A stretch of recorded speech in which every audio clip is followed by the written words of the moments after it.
सुप्रभात. Good morning. नमस्कार मित्रांनो. आज श्रद्धा आणि अंधश्रद्धा याच्यावर बोलावं असं वाटतंय.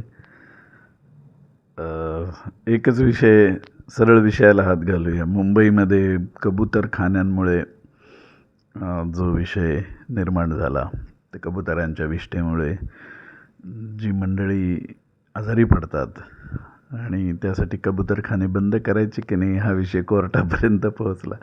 पण यामुळे श्रद्धा आणि अंधश्रद्धा या विषयाला एक चर्चेला वाव मिळाला आणि तो गरजेचा आहे. मुळामध्ये निसर्गाचं जे चक्र आहे, त्या निसर्गाच्या चक्रामध्ये माणसानी हस्तक्षेप केलेला आहे. आपण शहरं निर्माण करतो आणि त्यामुळे त्या ज्या शहरामध्ये इतर जे काही सजीवसृष्टी आहे त्या सजीवसृष्टीवरती अन्याय होतो आणि 50-50, 100-100 मजली इमारती बांधण्याचं हे आमचं जे तर्कशास्त्र आहे आणि ते तर्कशास्त्र शहरांसाठी जरी ठीक असलं तरी पक्ष्यांसाठी ठीक नाही आहे.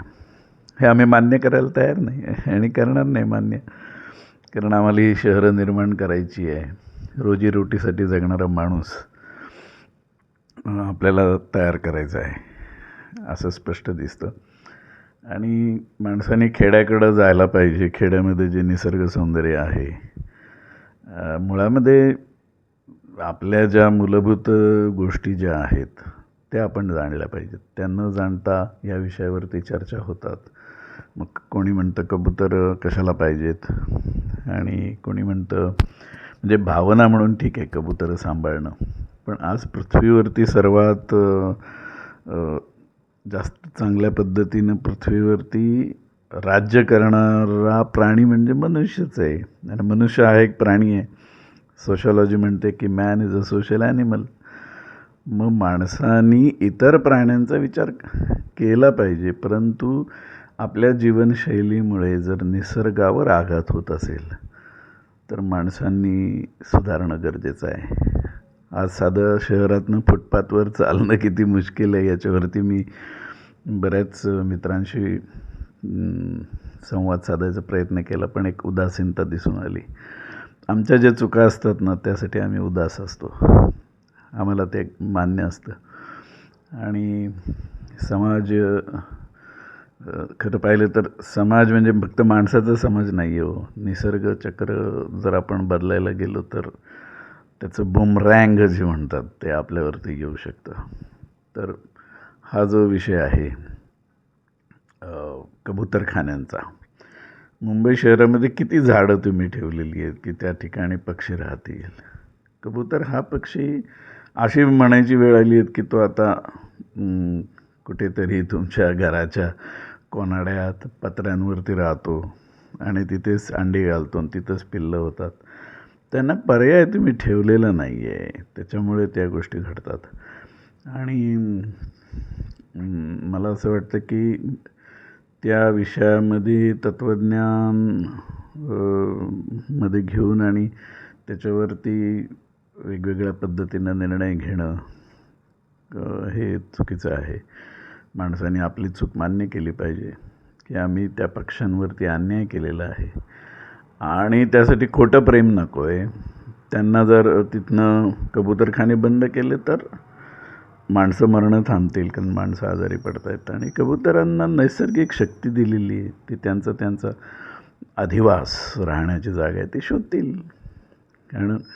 कारण ही मूलभूत शक्ती ही प्रत्येक जीवाला दिलेली, म्हणून तो जीव टिकतो. कारण पूर्वी एवढे आवाढव्य असे डायनासोर होते, ते काळाच्या ओघात नष्ट झालेत. तर माणूस काय चीज आहे. माणसांनी हा विचार केला पाहिजे की जगाची या पृथ्वीतलावरती जीवसृष्टी ही कमी जास्त होऊ शकते.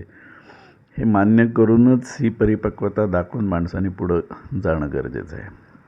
कारण ही परिपक्वता नाही दाखवली तर मग अंत निश्चित आहे.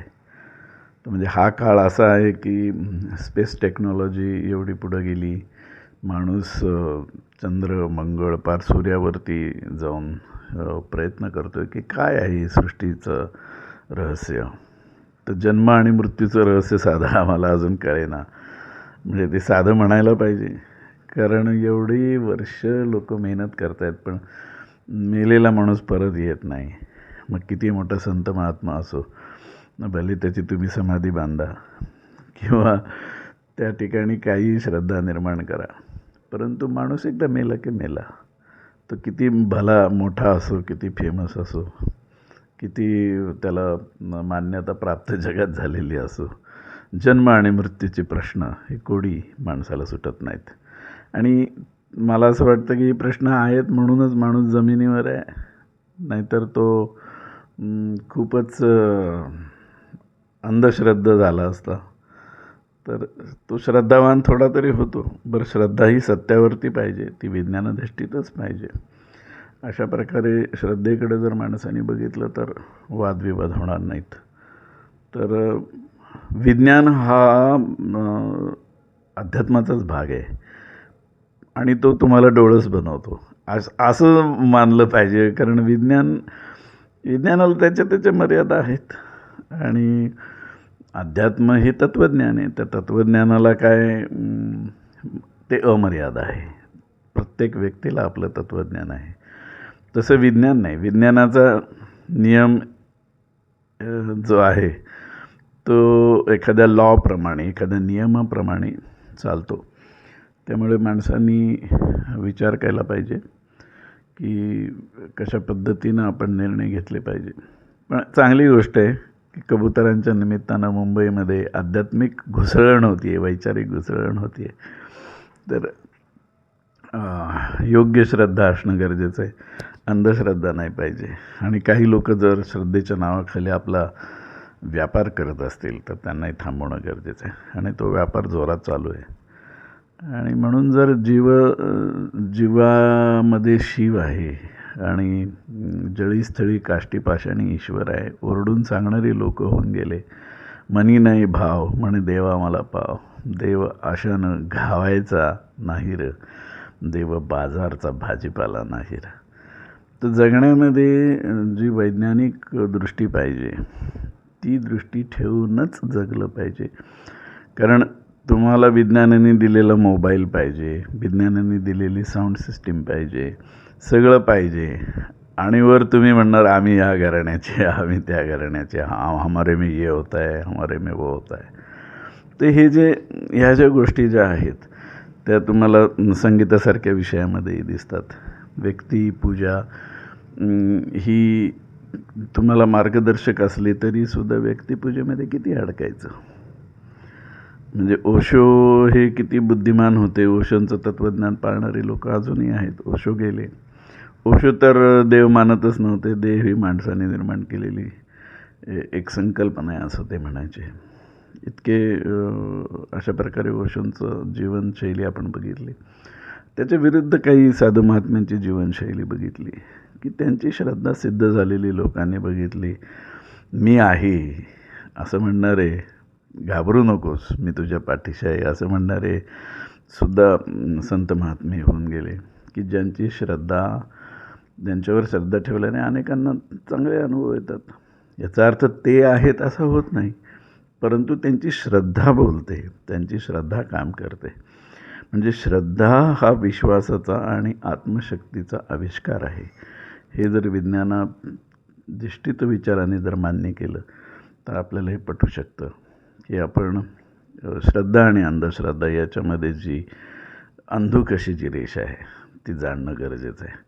प्रत्येकाने डोळस तत्त्वज्ञानाने जगावं आणि त्या दृष्टीनं आपण इतरांच्या गळी काही टाकू नये आणि आपणही आपल्या गळी काही घेऊ नये असं मला वाटतं. तर हे पुरेसं आहे आजच्या दिवसासाठी. तर श्रद्धावान बना, परंतु डोळस श्रद्धा असली पाहिजे, अंधश्रद्धा नको. धन्यवाद. थँक्यू.